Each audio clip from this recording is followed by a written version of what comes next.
Tina is probably monitoring LinkedIn for us already. Hello, everybody. It's Mike Cadgy from Procurement Foundry. I am excited to have you all with us today for this amazing panel that unfortunately we had a technical interruption with during our conference on Supplier Diversity Inclusion. But thankfully, all of the participants have agreed to come back, and we're going to have an amazing event. I think we're going to set a new record for a Procurement Foundry event today, based on the sheer numbers of people that are logged into this room. So we had over 250 people. I just want to double check and make sure that we're live streaming at this point. I believe Tina is in the background with me. Tina says we're live on LinkedIn, so that's fantastic. I'm super excited about that. So just some really quick housekeeping before I hand this all off to Clifford Bailey, who is going to be our tour guide for this 1 hour. So Mike Cadgy from Procurement Foundry again. Again, this is a redo of the largest anticipated panel discussion that we had at our Supplier Diversity Inclusion Conference. And we're excited that everybody could attend. Some basic housekeeping for you. As you can see, lots of attendees coming into the room right now. Feel free to use the chat to say hello and tell us where you're all from. We would ask that you, if you are in the live Zoom room right now, if you use the Q&A to ask your questions. Clifford will be monitoring the Q&A, as well as probably most of the panel will be monitoring the Q&A. We are not holding questions till the end. Clifford has told me that he likes to mix it up and bring things in as they happen. So if there is a question that is timely, I'm sure Clifford will bring it into the conversation. But again, given the magnitude of the amount of people here and given the size of the panel, please use the Q&A. And we will be monitoring on LinkedIn as well. Hello to all the folks in LinkedIn land. If you have a question on LinkedIn, we will be monitoring that, and we will bring that into the chat discussion as well. If that's it, I will back myself out of this. And Clifford, it is all yours. Thank you very much again for everybody for participating today. Thanks, Mike. Good day, everybody. Wherever you are, I hope you're having a wonderful day. If not, you're about to start having an amazing day based upon the information you're about to receive, and that you'll see these individuals demonstrate how much they love what they do and share all the information with you. Again, I am Clifford A. Bailey, President and CEO of Texas Systems. It is my pleasure to be your moderator today. Our session today is addressing the big question. What do we mean by supply diversity around the world? But before we start addressing the question, let me say to you what Mike shared earlier. I would like for you to put your questions or your solutions in the Q&A area. So please participate, because the more you do, the better we are, and so are you. So again, please provide questions, concerns, suggestions, or recommendations, or what's on your mind in the Q&A, right? So today we are fortunate to have with us 6 individuals that making a difference across this world in supply diversity. The first of whom is Cassandra Dorrington, President of the Canadian Aboriginal and Minority Supplier Council. Next is Gary Joseph, South Africa Supplier Development Council. Followed by Justin Nelson, co-founder and president at LGBT Chamber of Commerce, also known as NGLCC. You didn't think I was going to do that, did you? See, I got that covered, Justin. I'm good at this. Then there's Mayank Shah, Mr. United Kingdom, Minority Supply Development, United Kingdom. And then there is Pavel Schubert, European Gay and Lesbian Chamber of Commerce.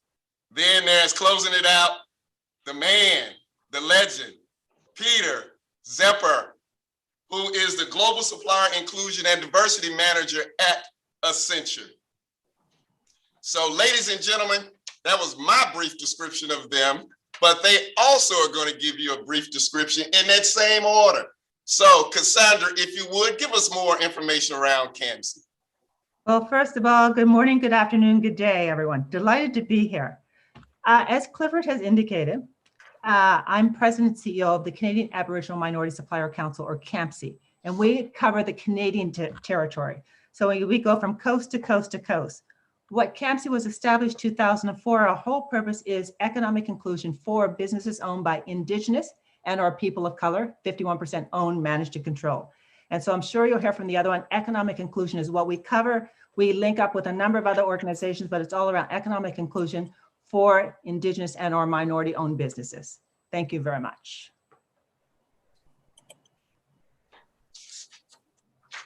We forgot to order Gary. It's your turn. Thank you. Good morning, good afternoon, and good evening to everyone that may be on the call. As introduced, I'm Gary Joseph. I'm the Chief Executive of the South African Supplier Diversity Council, not Development Council, Cliff. So we similarly operate in South Africa, within the borders of South Africa, on the mandate of driving supplier diversity inclusion to the benefit of Black-owned businesses in the country. As you may be aware, we've got a history within our country that has resulted in a high level of inequality that we try to address through what we do, through supporting corporates to transform their supply chains and link them up to Black businesses. We'll share a bit more about that as we go along. Justin. Thanks, Cliff. And hey, thanks to the Procurement Foundry for doing the event today. We're thrilled to be here. I'm Justin Nelson, co-founder and president of the National LGBT Chamber of Commerce in the US and in GLCC Global. I use he, him pronouns. Cassandra laid it out there perfectly. We do what Cassandra does, but we do it for the LGBT community. And I'm just thrilled to be here with this group of wonderful people that we work with. And we have 50 affiliates in the US, 54, excuse me, 18 now globally. And we're working with each of those countries to establish certification programs within their borders. So thanks, and looking forward to the conversation. Mayank? You're on mute, Mayank. Thank you, Clifford, and thank you, Mike, for inviting me. Good morning, good afternoon, good evening to everyone. I was just, when Mike mentioned that there are more than 250 people expected at this webinar, that's amazing. That shows the importance of supplier diversity globally. I'm Mayank Shah. I'm the founder and CEO of Minority Supplier Development UK, MST UK, as you all know, which was set up in 2006. And we are the organization in the UK that certifies and connects ethnic minority businesses with over 80 corporations that are part of our network as we speak now. And we have plans to go into Europe over the next couple of years. So watch out for that. Pavel. Sure. Thank you, Clifford. And hello from Vienna, from the capital of Austria. So I'm connecting to you from the middle of Europe. I'm Pavel Schubert, and I'm the co-founder and on the board of EGLCC. EGLCC stands for the European LGBTIQ Chamber of Commerce. We are a young organization, but we are actually growing quite fast. We are a network and an umbrella organization. So we have by now already 4 local chambers. This includes Germany, quite important market in Europe. This includes Italy, Scandinavia, but also the whole CEE region, so the whole Central and Eastern Europe. And I'm super excited to be part of this panel today. Thank you for the invitation, Clifford. Peter. Thanks so much, and thank you so much for having the chance on this amazing panel. So my name is Peter Zerp, and good day from the heart of Amsterdam. I'm based in Amsterdam, like I said, with Accenture, a professional services company that works a lot in the technical and digital space. And everything you think about, artificial intelligence, augmented reality, if you think about it, we already found a way to implement it in your industry. I'm part of the procurement capability, running our global supply inclusion and sustainability program with 15 team colleagues. For us, global means that it's really a global program. We're doing our supply inclusion and diversity program now in 20 countries. And why are we doing this? Because we really want to have all those amazing talent, the amazing entrepreneurs that are out there, the innovators, to be part of our supply chain and our value chain for Exchange and for our clients. But it doesn't end there, right? It's great that we are able to connect them with our sourcing opportunities, to spend more money with them, but we also want to make sure that they're ready to supply to a company like Exchange, so that we have a long-term relationship with them. And it means that we invest heavily in our mentoring and training program. I hope that I can elaborate a little bit more on that as well. So very happy to be here with you, and yeah, wishing a great panel. Thank you. All right, thank you everyone for your brief and yet effective and impactful introductions. You're such great people, each and every one of you, following instructions that way. So let me point out to you, the audience, is that we're going to talk about supply diversity, but let's just talk about diversity for a small, minute moment. As I'm sure you can see, the optics here is that there are a plethora of men on this panel and one distinguished lady. So let me just say, that's what happens when things get rescheduled, is that you can't necessarily be as diverse as you were originally or intended. So to all of you out there in the audience, make sure the first time you get it right, because we did. And the second time we worked on getting it even better, but unfortunately, based on time and schedules, it didn't work out. But I assure you anyway, you're going to get information that is going to be impactful, informative, and you will also go and share with others. And so my request of you is, if there's anything that resonates with you in this discussion, please share it with 5 other people.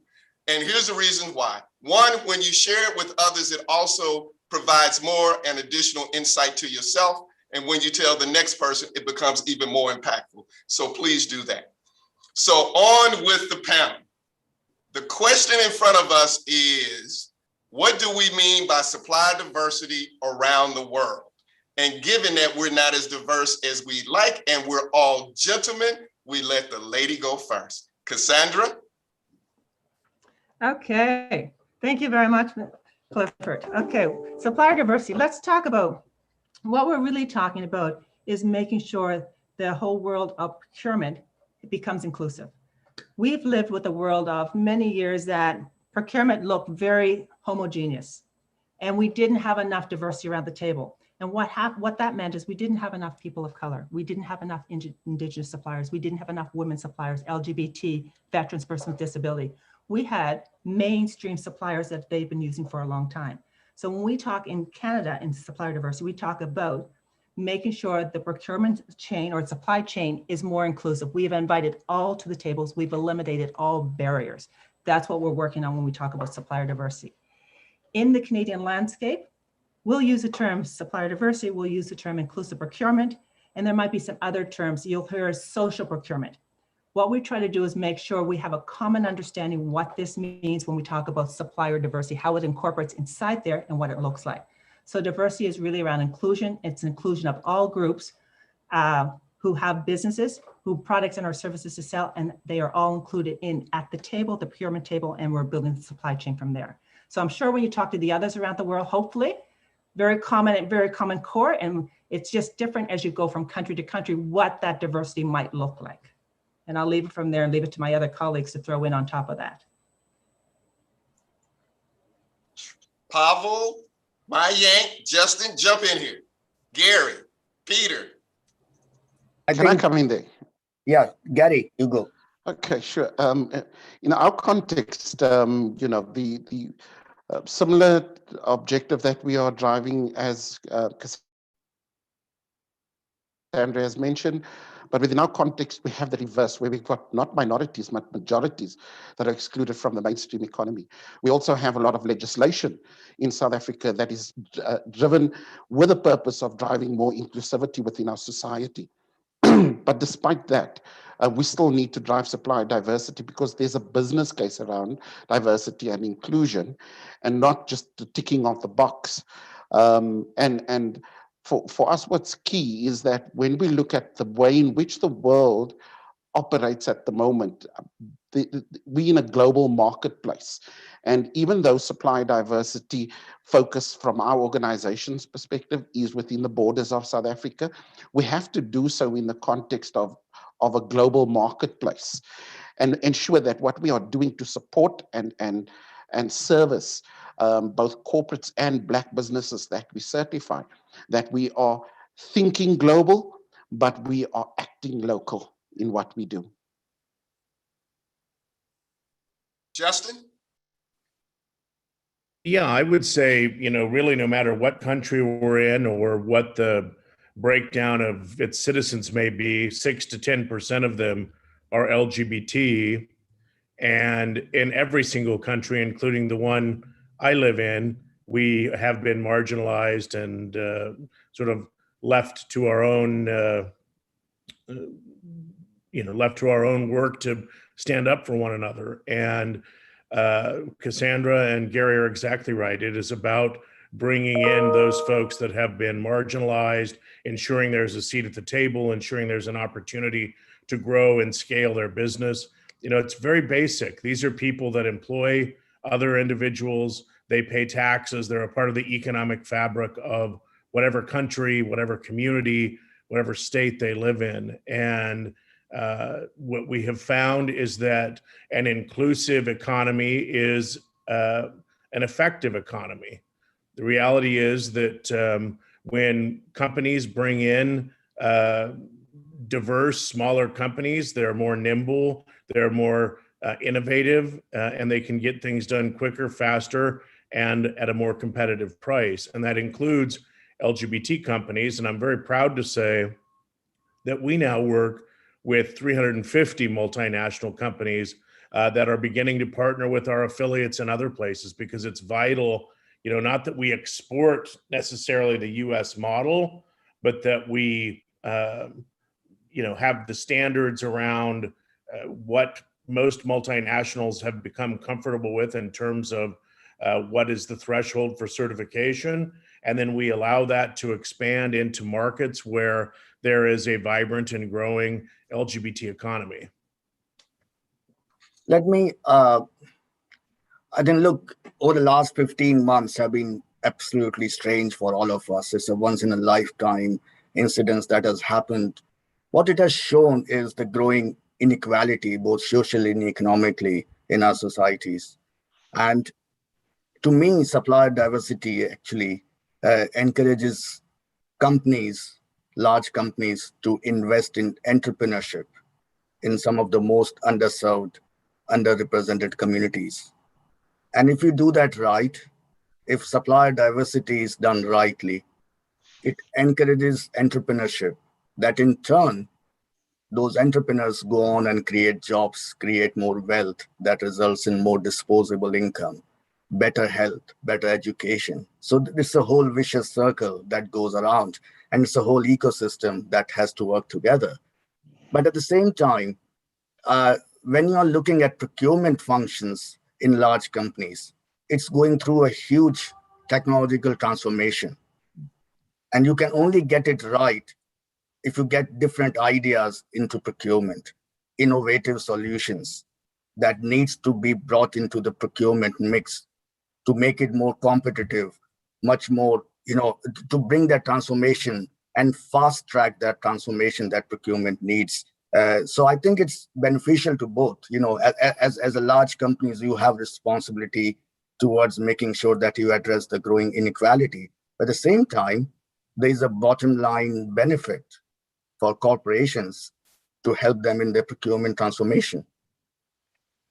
Peter, then Pavel, what do we mean by supply diversity around the world? Yeah, for instance, to follow up on what Mayank said, for us, our procurement functionality at Exchange is called Procurement Plus, and we called it Procurement Plus because, procurement is not just anymore about savings or managing an agreement. It's really about, the added value that procurement can bring to an organization, and the added value that also we can bring in, for instance, Exchange's ambitions around inclusion and diversity and sustainability. Our supply chain really can be a big part of that. And that's also one of the reasons why we're having this program, is because we know that in those communities, we can find the right talent and the right innovations that can help us as an organization and not just as an organization, but also our clients to be better and be stronger. And there's another business case around that. You know, we're supporting our clients in 120 countries, which means in 120 economies.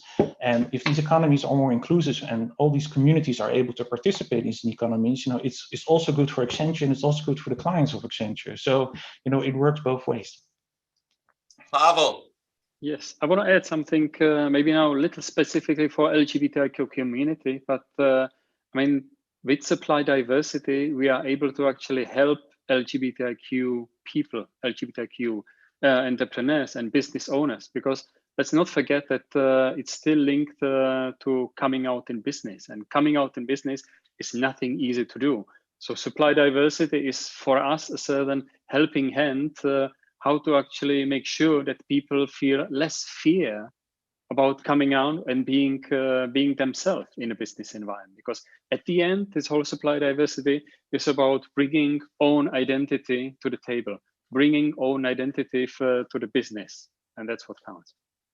You know, what I've heard from each of you overall is including the underrepresented and the underutilized businesses in and around the world.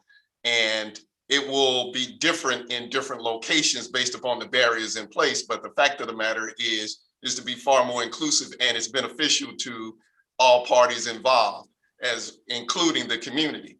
So here's a question that I get from my involvement throughout procurement, as well as in the Supplier Diversity network. You know, there's individuals that will always come up and ask the question in private is, why do we need supply diversity? You know, people are fair. If you have the skills, the abilities, you just will win the business, and there's no need for supply diversity. Why does that exist? But they never do that publicly, but they do that privately around that point. So how do you, or how should we meaning all of us on this panel, in addition to those who are in attendance, respond to that, to demonstrate the meaning, the benefit, and to really push in an accelerated way change?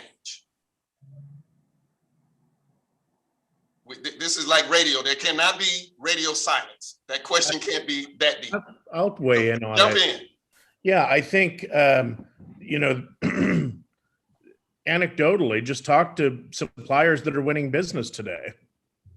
Suppliers that didn't have a foot in the door or a connection or a way to contact the right people within procurement. One of the best parts of my job is helping a business win the business. It's incredibly exciting. And I can tell you time after time after time after time, it is the first time they're good getting in the door, not the 10th time or the 30th time. There are those suppliers, they're wonderful, and they're paying it forward by paying it back. And that's exciting.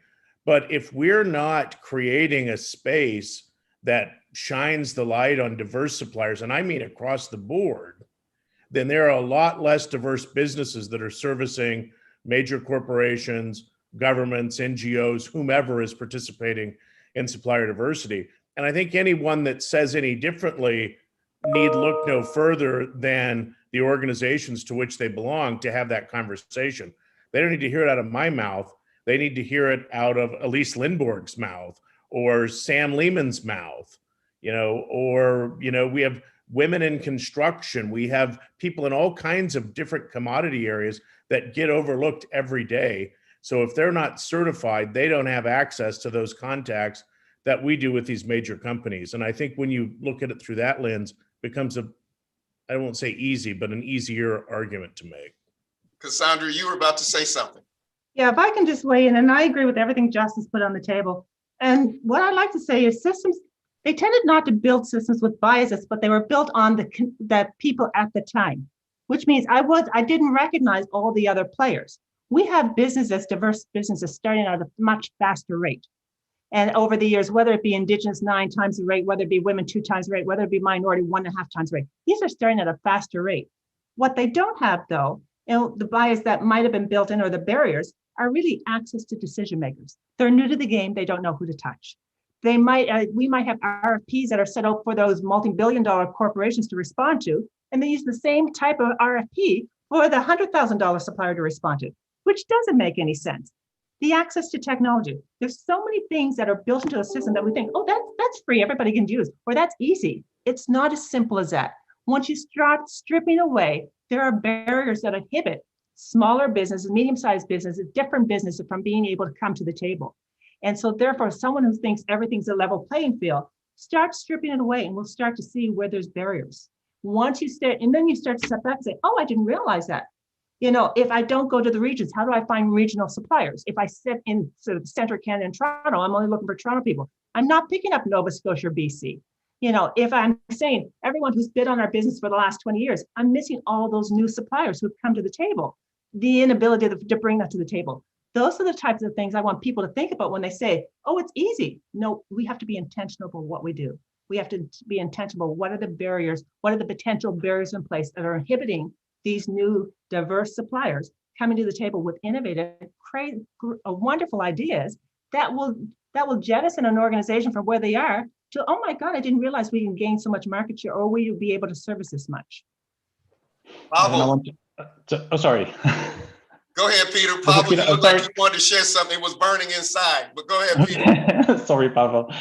No, what I wanted to say, the wonderful thing about my job being in supplier inclusion and diversity, we try to always call it supplier inclusion because it's really about including and creating equal opportunities, that I get to meet so many wonderful, innovative entrepreneurs, people with great ideas that otherwise, if we weren't there, if all these panelists here, the organizations, and also Reconnect International, who's not on this panel today, if they're not there, they don't have access to us, the procurement people, the stakeholders, leadership, the supplier diversity professionals. I'm the gatekeeper, but what I really want to happen is that they get in front of our decision makers and our internal stakeholders, because then they get to see all those amazing people that have such great ideas. And also, to quote somewhat older, but the research that Reconnect once did was, women make up half of the population.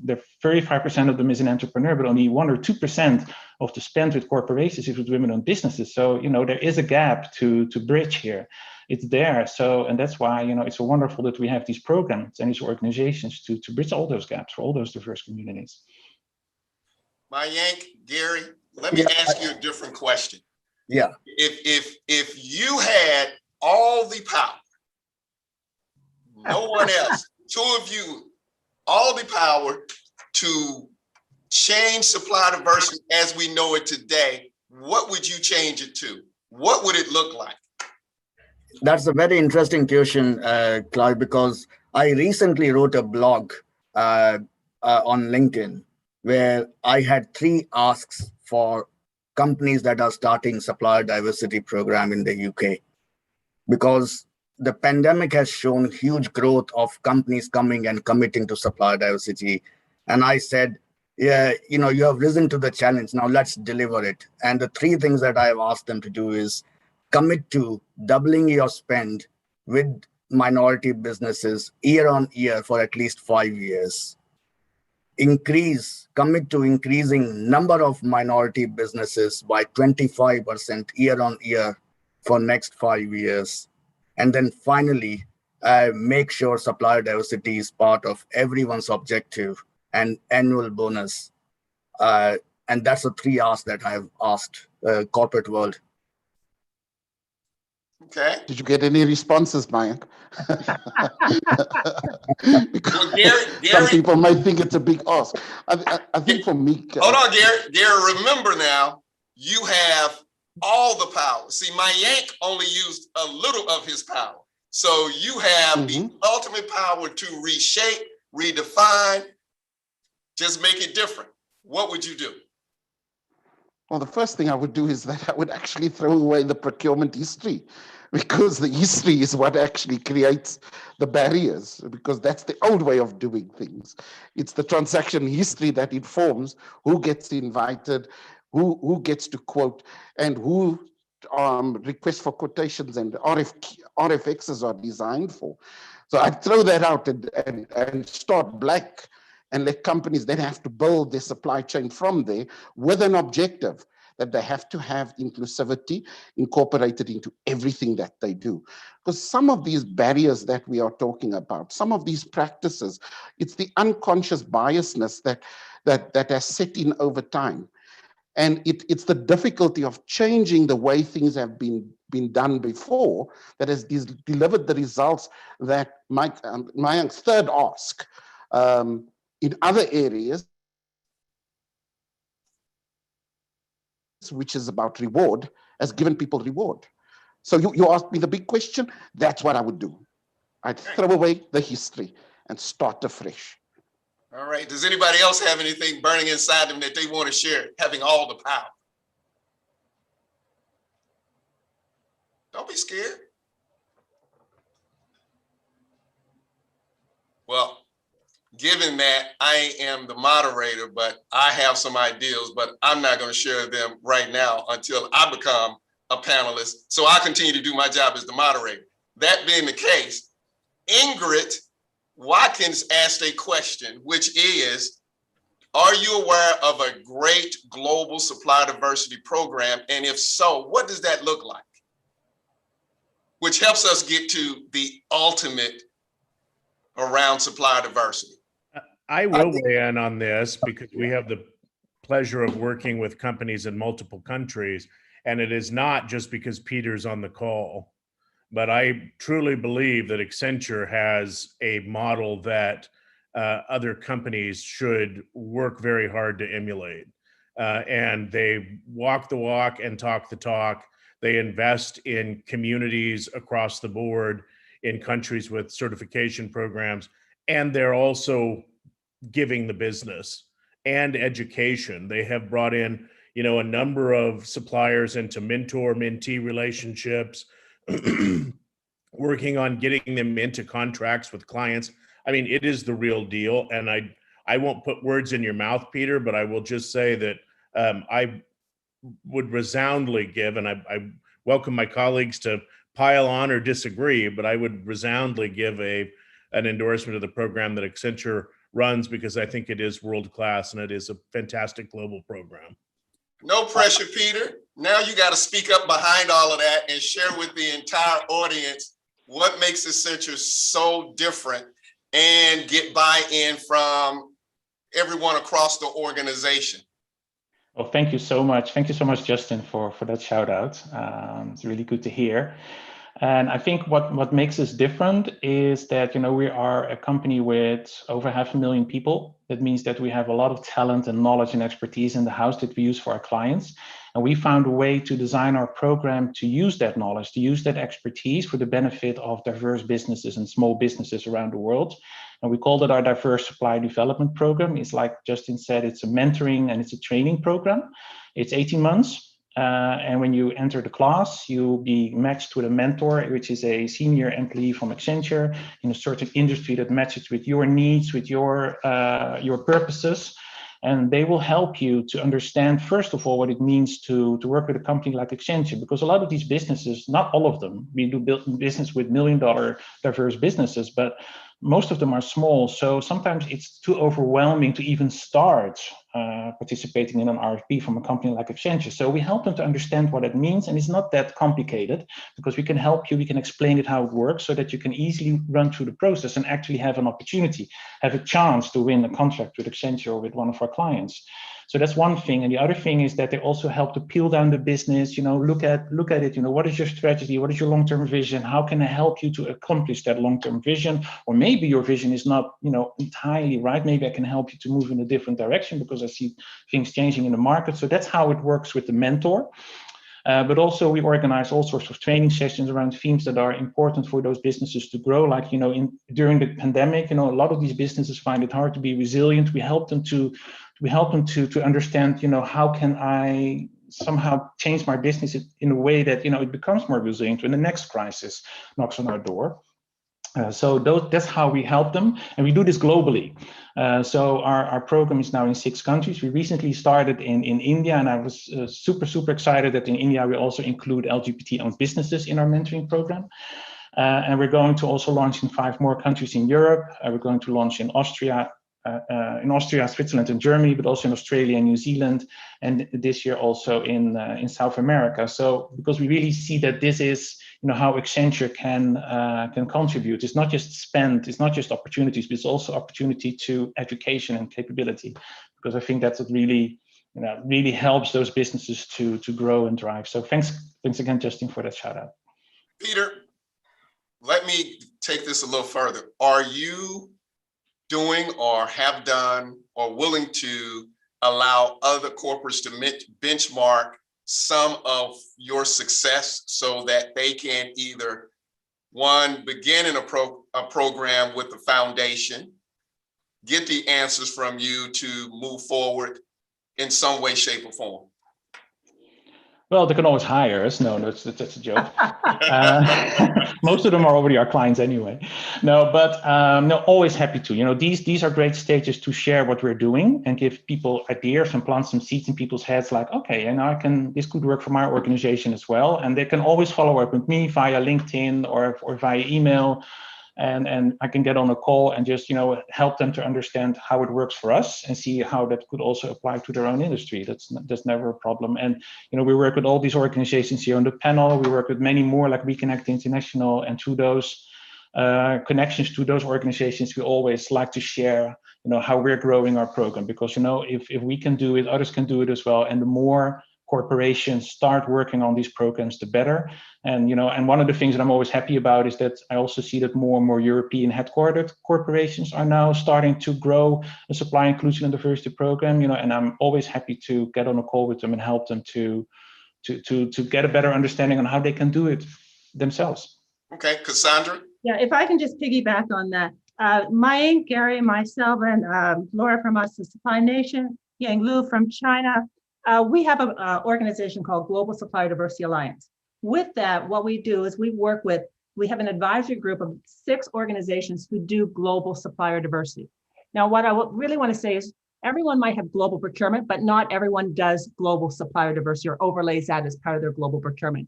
Accenture does it extremely well. EY does it extremely well. And so we have others in our advisory group, such as Merck, BMS, IBM, Cummins. So when you look to benchmark what you're doing globally, pick companies who actually have global SC programs, much like Peter said.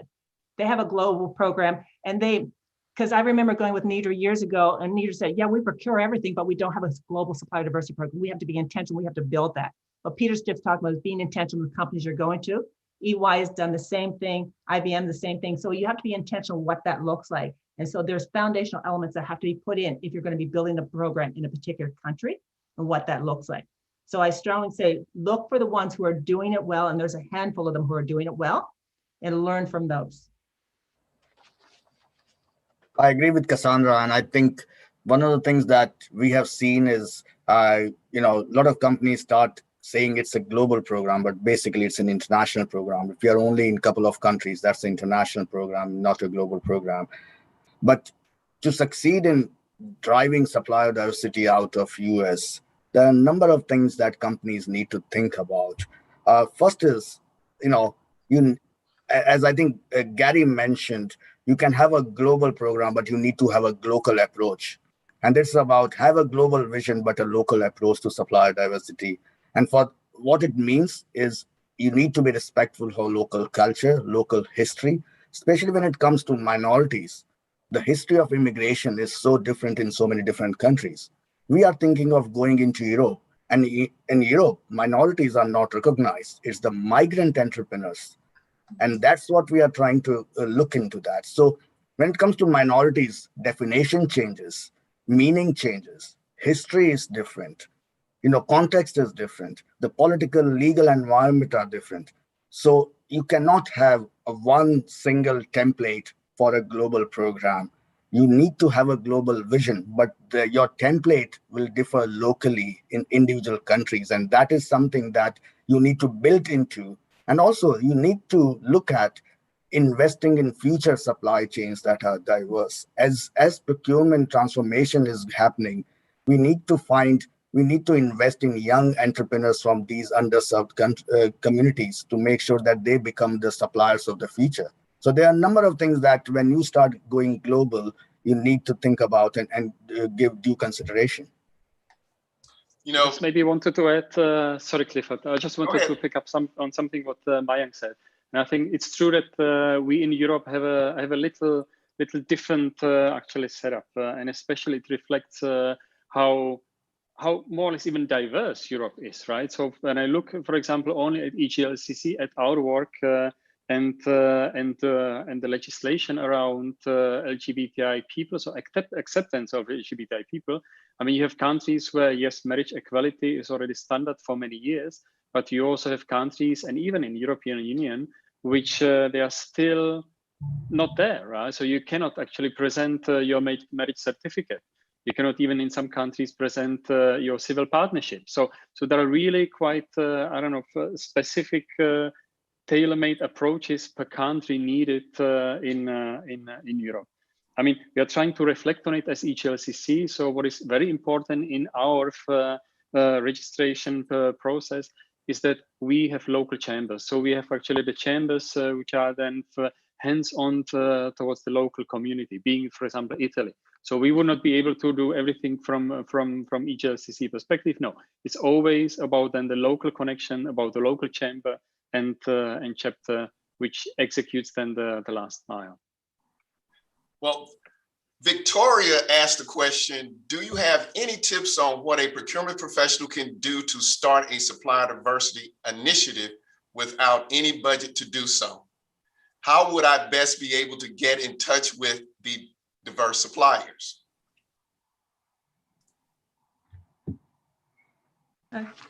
Okay, let me jump in. Without a budget, without a joint, start by connect yourself to a council and connect yourself in such a way that you then can actually participate in an event, a panel, something. Start bringing to the table what you are actually doing for procurement.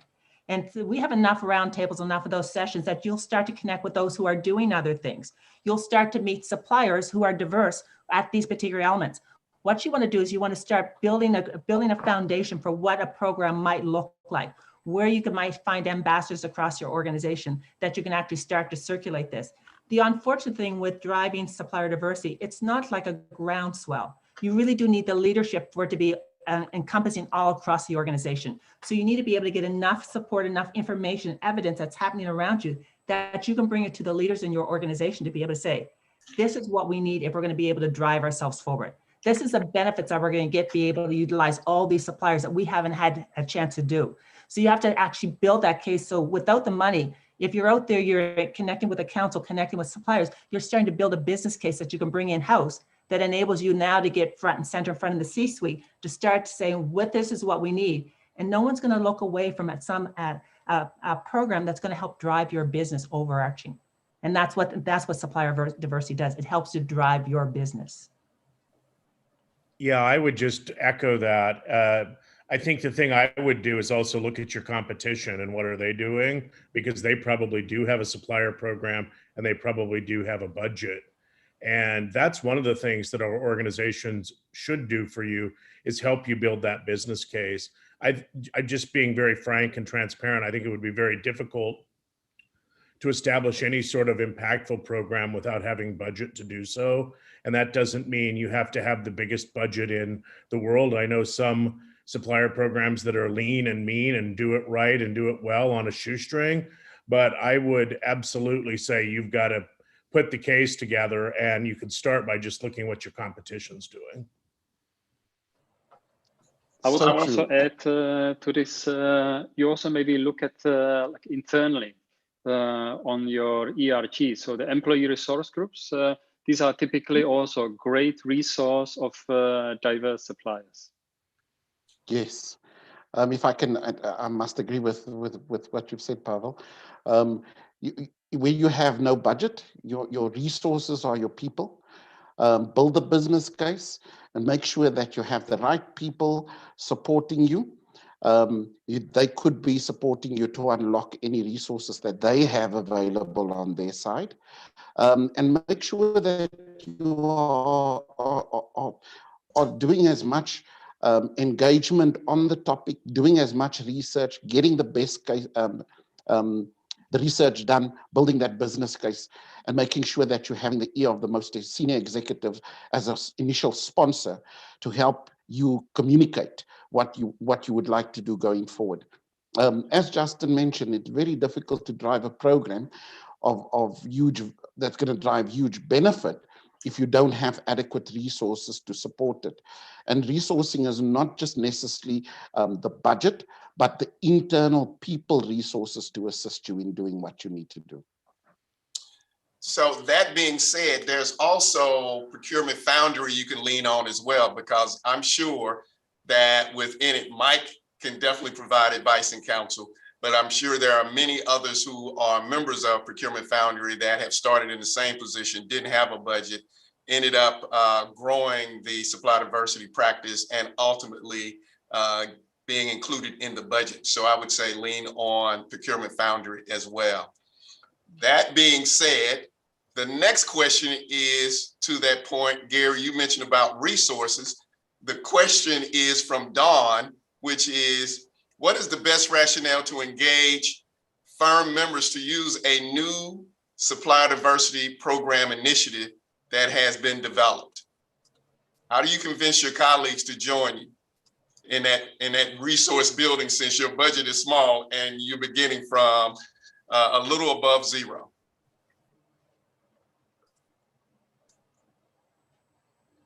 Well, I don't like radio silence either, and I'm trying to weigh in on everything, but if someone's not going to chime in, I will.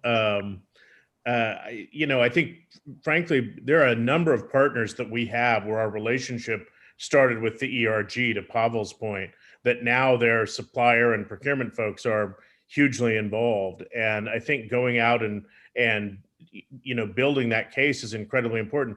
I'd also think that if people did a survey of their existing supply base, they're currently doing business with diverse suppliers, whether they know it or not. They're just not identified, and in some cases, they're not certified. And, depending on what the commodity area is, I would find it very hard to believe that they're competing and winning for larger contracts themselves without having a supplier diversity program, at which some of the major players can claim tier 2. So I think there's an economic reason. For me, it's a moral imperative, but there is an economic reason, and it's just about connecting those dots for folks. And the beautiful thing here is you have a communities-wide group of organizations that have done it, and corporations that have helped build that business case already. So make it applicable to the company, share it with the ERGs. They're your biggest champions. They'll help you build that case and get the ear of leadership and help make it a priority. I mean, it couldn't sound daunting, but with the right people, the right vision, the right drive, it's not nearly as difficult as someone might think. And then last thing, there are some incredible mentors that are out there that give willingly of their time, their energy, their counsel. I see that Deborah Quade is on this call. She heads up our development and engagement committee. She, I don't want to just volunteer you for everything, Deborah, but I will say there hadn't been a phone call that's been requested that she's turned down to help another company get this right. If I can just piggyback on what something Justin said, just triggered it. That doing a survey of your own suppliers is incredible, but that should not be done without some communication around it. Okay, let's be very clear. Lay the foundation about why you're doing this. Lay the foundation about why it's important. And then he's absolutely right. Get the survey out, because you'll be surprised who you actually have in your channel. But I want to make sure it's done right, because you're setting up a program that you want to have legs and longevity to it. So everyone, we have approximately 11 minutes left. So if you have a question, please put it in the question and answer box. But before we move off of that question, is there anything else anyone else would like to add to that? Clifford, if I can just say, there's questions in the chat box as well. You might want to take a look at that too. Yes. Okay. Can I add one more thing? And this is more about 20 years that I have invested in supplier diversity, and so many of us have long years of experience of helping companies go global. And there's a 50-year history of US legacy of supplier diversity that we always fall back on to find good practices, best practices, and learn from that. But at the same time, it is important that as you go global in your program, You need to start thinking outside the box when you go in different countries. Are you talking about diversity? Are you talking about inclusion? Is identification important or certification important? And I'm throwing some very disruptive questions over here, and a lot of people might not agree. But when you go to a new country, the most important thing is to create that founding base of diverse businesses, underrepresented businesses. Don't make certification a barrier. That's very, very important. And there is a big session that we are doing on 13th of July, asking those difficult questions. And I would like everyone to get involved in that. It's about defining minorities outside of US, because these are some very important questions that we all have to think about. Is it only migrants, or is it about minorities? Is it migrants? Is it refugee entrepreneurship? There are so many different aspects that as you go on outside of US, those are going to become very important in your supplier diversity programs. So some questions that I wanted to throw into the mix.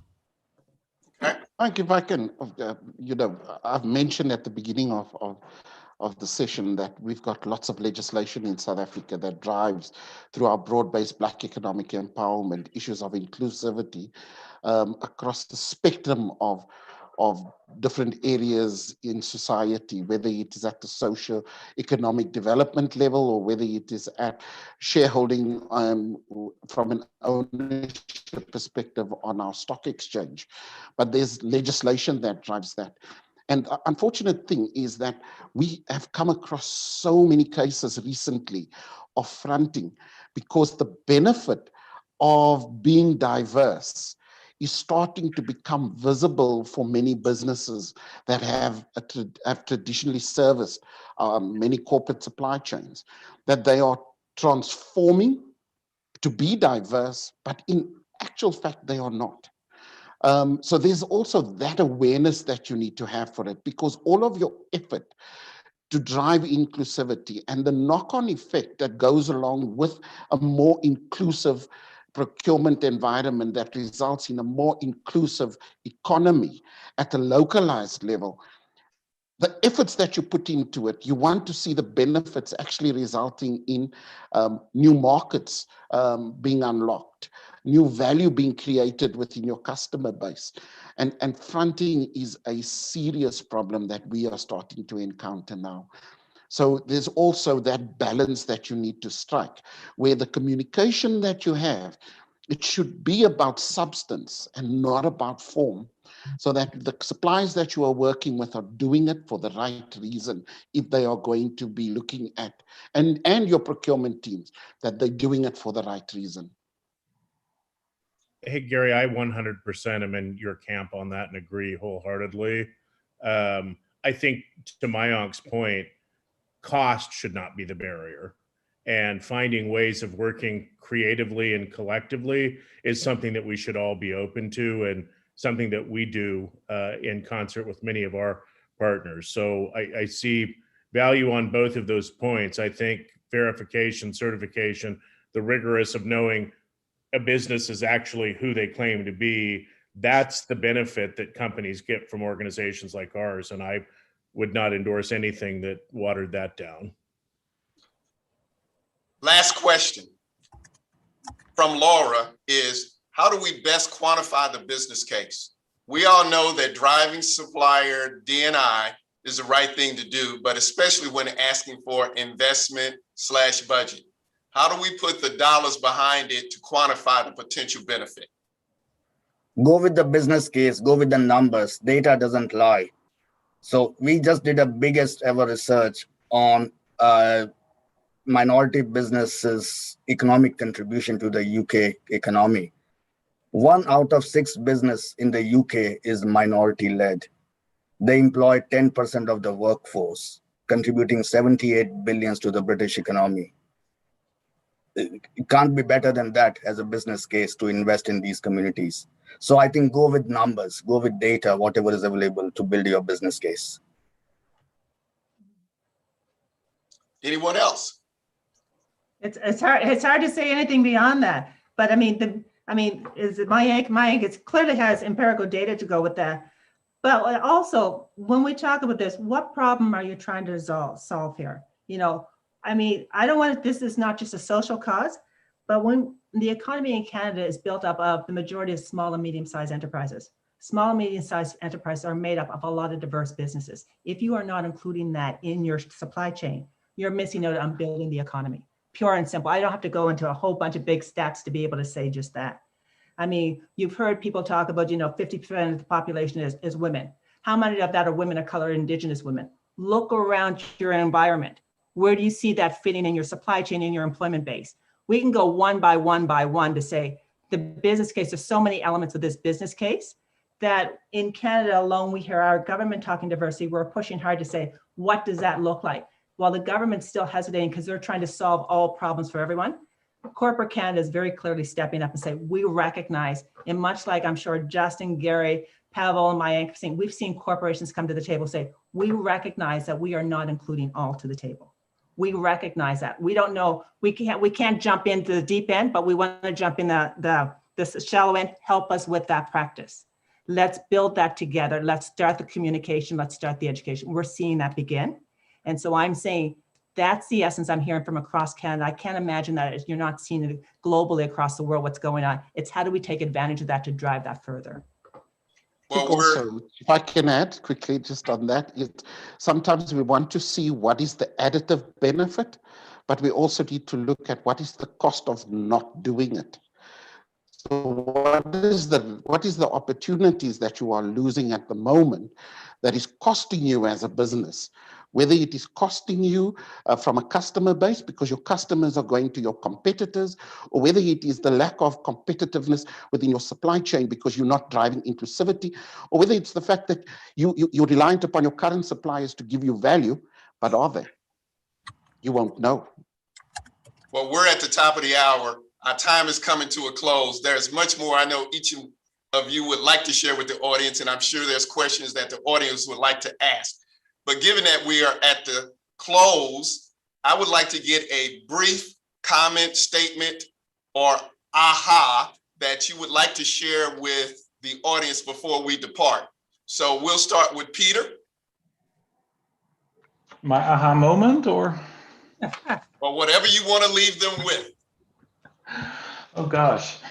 I don't know. I think I shared earlier that I think I have the best job in a corporation that you can have, because I get to meet so many great entrepreneurs and all these amazing networks. I have a lot of opportunity to meet great entrepreneurs, like I said, and Nidra, my boss, always calls me Chief Explorer, because I always go, if I'm comfortable there, I really want to look beyond the comfort zone and see what else I can do to further develop Exchange. And that's the reason why, for instance, we're working with Reconnect in the Middle East to start supplier inclusion diversity programs there, really catered to what's possible locally. And the reason why we're doing that, because we want to show that we're an inclusive corporation.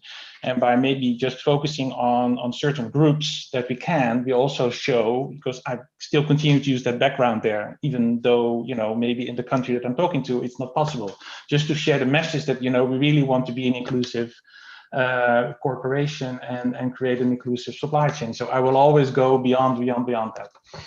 Okay. Hope that makes sense. I talk very fast. Right. Well, we got to talk fast. We're close to noon. We only got a couple of minutes. Pavel.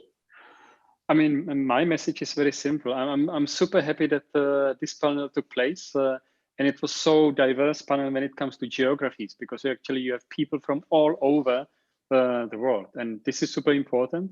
And maybe a message, a takeaway that people need to spread the message about such events taking place, because we need to extend the audience. We need to extend the audience, especially on the corporate side, and bring them on board and help them actually to grow the supply initiatives or supply diversity initiatives at their side. All right, Mayank. I remember the famous words from Jesse Jackson: when everyone is included, everyone wins. And I think this is what we have shown today, coming together, representing all different diverse, underrepresented groups, that if we all are included, we all win. Justin. Yeah, I love that you did a quote, because I was going to use one from the late Senator Paul Wellstone, We all do better when we all do better. That is true. I want to make sure that all of you have a world-class supplier program, and that means inclusion across the board. You don't have to be a member to get advice and be helped for us to be helpful. Reach out to any one of us. We want to see you succeed. We want to see diverse businesses succeed. jnelson@nglcc.org. I'm happy to have a conversation and see what we can do to help. And thank you to the Procurement Foundry for doing this, and Clifford for being an amazing moderator today. Thank you. Gary. Oh, my aha moment is that look at how many people, professionals, have shared their titles, that they are responsible for supplier diversity, or they lead the diversity and inclusion function. 10 years ago, this would not be the case. So companies are changing. We've got an ecosystem that we're building. Let's work with each other. Let's support each other. We're not competing. We're trying to do the same thing. And it is through platforms like this that we can do so much more. Cassandra. Okay, let me just say thank you to all my panelists. I mean, this is an incredible conversation as always.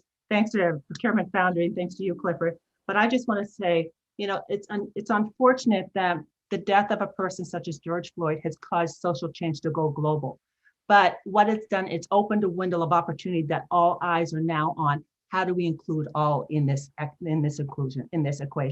And it's been fabulous that the outcry of people to try to make a change, to want to make a change is happening. We are all seeing the benefit. We're seeing our constituency groups see the benefit of. Let's not let that go to waste. Let's continue to drive this further and faster. And the fact that we have so many people on this conversation, the fact that so many people are ringing us, asking about it, the train is going. The train's going fast. We want everybody on the train. Cassandra, Gary, Justin, Mayank, Pavel, Peter, thank you for participating. Thank you for sharing all of your information and knowledge and dropping those wisdom nuggets. I want to thank the panel for coming together and really being free in giving. And in your giving makes a difference.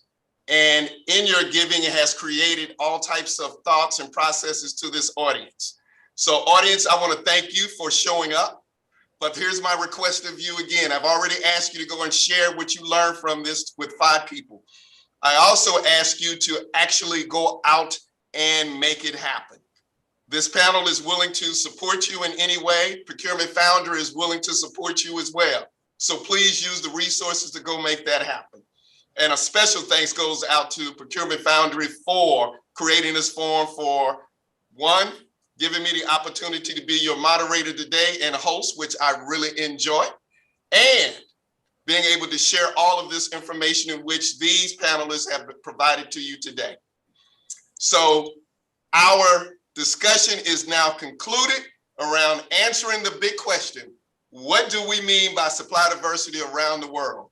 Stay safe, healthy, and enjoy the remainder of your day. Take care. Take care. Bye all. Thank you. Thank you. Thank you very much. Bye-bye. Bye, everyone.